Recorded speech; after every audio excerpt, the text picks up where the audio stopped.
అందించారు.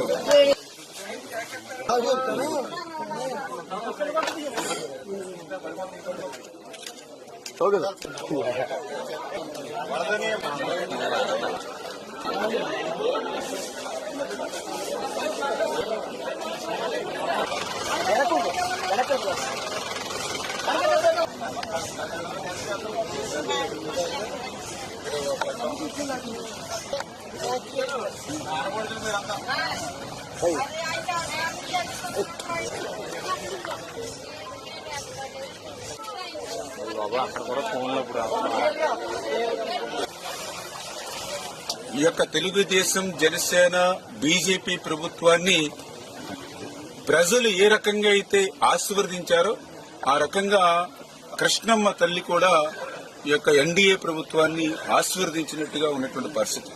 అందుకే గత సంవత్సరం నుంచి అంత ముందు సంవత్సరం కూడా నిండినటువంటి శ్రీశైలం డ్యాము మరి ఈ రోజు దాని కెపాసిటీ 215 టీఎంసీలు అయితే ఈ రోజు ఆల్రెడీ 203 టీఎంసీల వరకు కూడా నీటి నిండినటువంటి పరిస్థితుల్లో ఏదైతే దానికి 5 స్పిల్వే గేట్లు కూడా ఈ రోజు ఓపెన్ చేసి కిందకి 1,35,000 క్యూసెక్కుల నీరు నాగార్జున సాగర్ ప్రాజెక్టుకి నిన్ననే విడుదల చేయడం జరిగింది.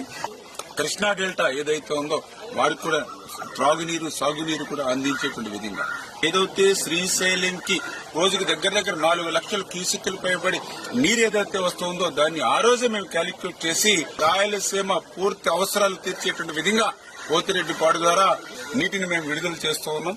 అదేవిధంగా ఏదైతే వెలుగోడు, అదేవిధంగా హంద్రీనివా వాటిని కూడా నీటిని విడుదల చేయమని ఆ రోజే వారం రోజుల క్రితమే ఆదేశించడం జరిగింది. అంతే ప్రస్తుతం ఏదైతే పోతిరెడ్డిపాడు ద్వారా వెలుగోడు ద్వారా కూడా ఇవాళ రాయలసీమకి సాగునీరు, త్రాగునీరు కూడా వారం రోజుల నుంచి కూడా అందుతూ ఉంది.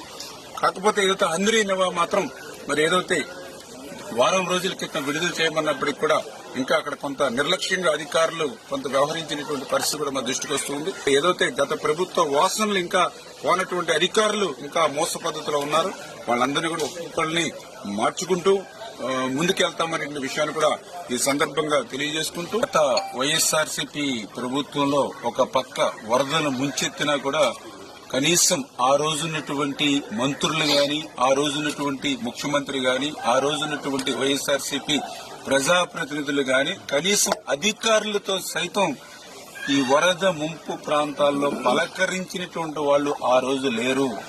ఆ రోజు పసిపిల్లలకు సైతం పాల ప్యాకెట్లు కూడా లేక ఈ యొక్క వరద నీరుని కాసి వడపెట్టి ఆ వేడి నీళ్లనే చంటి పిల్లలకి పట్టించినటువంటి పరిస్థితి, దుస్థితి గత వైఎస్ఆర్సీపీ పాలనలో మేము చూసాం.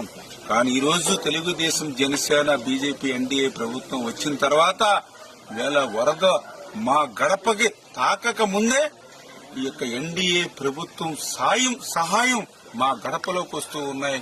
ఆ 25 కేజీల బియ్యం, కందిపప్పు, ఆయిల్ ప్యాకెట్, ఉల్లిపాయలు, ఆలుగడ్డ ఇవన్నీ కూడా మా ఇంటికి చేరుతూ ఉన్నాయి మేము అడగక ముందే అని ఎంతో సంతోషాన్ని, సంతృప్తిని ఇవాళ వరద బాధితులు వ్యక్తం చేస్తారు.